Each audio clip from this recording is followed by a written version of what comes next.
Şefkat projeleri. Bizim bir önceliğimiz var. Her zaman için dar gelirliği, yoksulu ve yardımdan mahrum kalmış insanları desteklemeliyiz. Rabbimiz çünkü bize bunu emrediyor. Zenginiyle yoksuluyla batman bir bütün. Ama yoksulunu görmezden gelen, mahrumunu görmezden gelen, yetimini ve öksüzünü görmezden gelen bir anlayış bizim kitabımızda yok.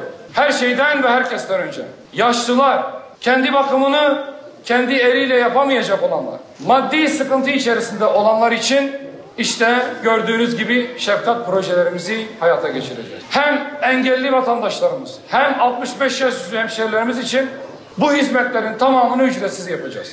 Hiç mi yapılmıyor? Yapılıyor. Sosyal Yardımlaşma ve Dayanışma Vakfı bunları yapıyor. Ama tamamına ulaşmadığını da hepimiz biliyoruz. Koordinasyon içerisinde hizmet almayan tek bir vatandaşımız kalmayana kadar bu projelerimizi hayata geçirecek ve insanlarımıza rahat bir nefes aldıracağız. Alkol ve uyuşturucu bağımlısı, madde bağımlısı gençlerimizin de rehabilite edilmesi için gerekli adımları atacağız. Tabiri caizse elimizi taşın altına koyacağız ve ıslah merkezlerini hayata geçireceğiz. Çünkü madde bağımlısı gençlerimizin elinden emin olun biz tutabiliriz.